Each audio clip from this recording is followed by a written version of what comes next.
Election से पहले pace bowling करता था, अब स्पिन करता हूं। समझदार कप्तान, समझदार खिलाड़ी वो है जो हालात को देख के जो है अपने खेल के तरीके को बदलता है। पेस बॉलिंग कर रहा था क्योंकि उस वक्त ऑस्ट्रेलिया की ग्रीन पिच थी, थोड़ा पेस का फायदा हुआ तो पेस किया।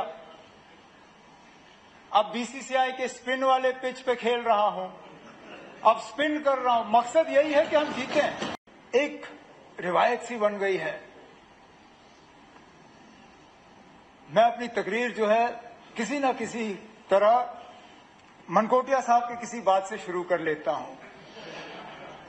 मैंने इस बार चाहा था कि सिस्टम चेंज हो और मनकोटिया साहब की तकरीर के बाद मैं उसका जवाब दूं, लेकिन वो उस वक्त हाउस में मौजूद थे नहीं और पीठ पीछे मैं बात करना नहीं चाहता था। इन्होंने अपनी तकरीर की शुरुआत में कहा कि, क्योंकि मैंने उससे पहले कहा था कि शायद क्रिकेट खेलने आए थे, फुटबॉल खेला, या फुटबॉल खेलने आए थे, क्रिकेट खेला, जो भी कहा।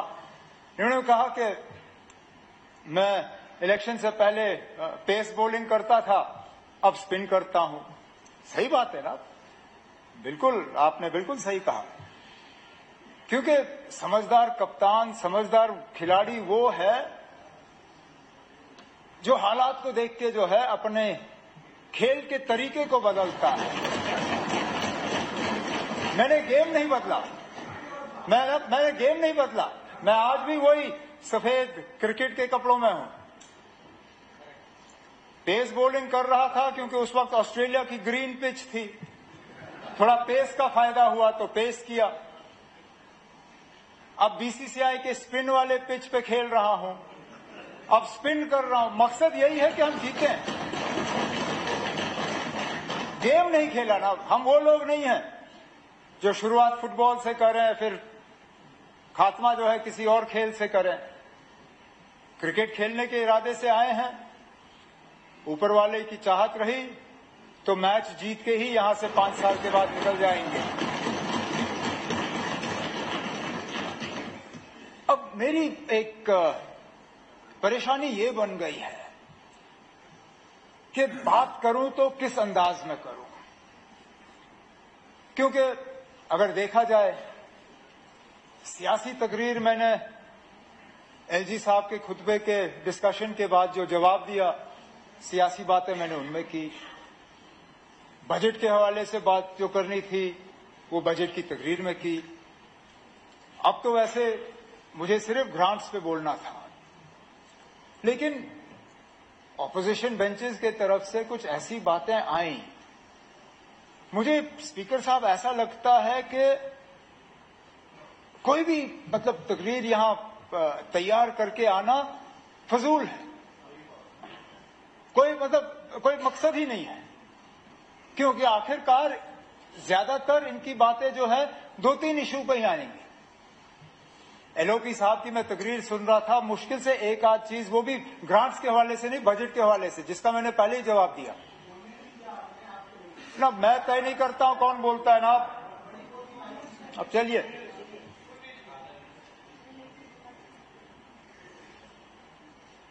बराबरी की बात की, कहा कि 5 अगस्त को तूफान हुआ, बराबरी हुई है ना। वो बराबरी हम मांग रहे हैं। अगर आज आपको लगता है कि ये असेंबली बाकी रियासतों के असेंबली के बराबर है तो ठीक है ना, हम खामोश रहेंगे, कुछ नहीं कहेंगे। लेकिन दिल पे हाथ रख के कहिए ना, क्या वाकई हम अपने पड़ोसी रियासतों के बराबर हैं? अरे ना, हम उस बराबरी के तक, उससे आगे तो चलिए हम ले जाएंगे। फिलहाल तो हम बराबरी की बात कर रहे हैं, वो बराबरी है नहीं कहीं पे। फिर बात आती है कि हम लोग जो है महाराजा का अपमान करते हैं। जब आपके पास और कुछ रहता नहीं है कहने के लिए, फिर वही इल्जाम हमारे खिलाफ। अरे ना, कहां पे, किधर थे? नहीं ना, आप थे, आप हाउस में थे नहीं उस वक्त, शायद पठानिया साहब हैं, आप थे नहीं।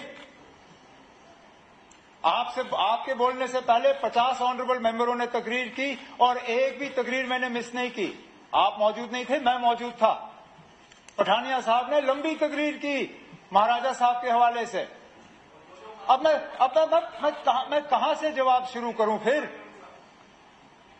मैं फिर ये इस बात पे आता ना, आप बताइए ना कहां पे अपमान? जो मैंने पहले बात की, नक्शा आपने बदला। जो महाराजा साहब ने स्टेट सब्जेक्ट के कानून छोड़े वो भी आपने बदले। हमने कोई नाम नहीं बदला। पठानिया साहब वकील हैं, मुझे बताइए ना 2019 से पहले आप किस कानून के तहत यहां अदालत में प्रैक्टिस करते थे? रणवीर पीनल कोड, वो किसके नाम पे? महाराजा रणवीर सिंह।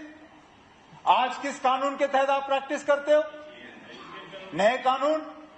तो नाम फिर हटा दिया ना, नाम फिर हटा दिया। तो अपमान हम करते हैं या आप करते हैं, ये आप सोचिए ना। अब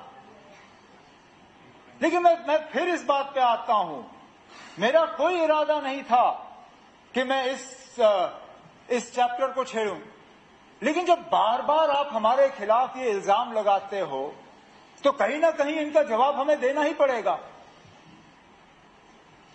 अब एक भारत की बात की, एलओपी साहब ने कहा कि अगर 4 हरियाणा के लोग आके यहां काम करें तो क्या ठीक है ना? बिल्कुल अच्छा है।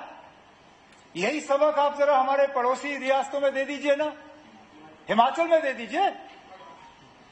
वहां पे मुझसे पूछिए ना आप, कितना मुश्किल है। आपके बगल में सलाथिया साहब बैठे, इनसे पूछिए कितना मुश्किल है हिमाचल में यूनिट लगाना, कितने पापड़ बेलने पड़ते हैं वहां पे, कितना रिजर्वेशन रखा है वहां लोकल लोगों के लिए।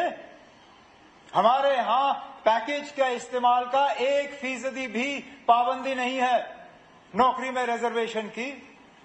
वहां 70% लगानी है आपने लोकल। तो बराबरी की बात तो बहुत आसान है करना ना, अब बराबरी है नहीं, हमें तो बेच डाला हुआ है।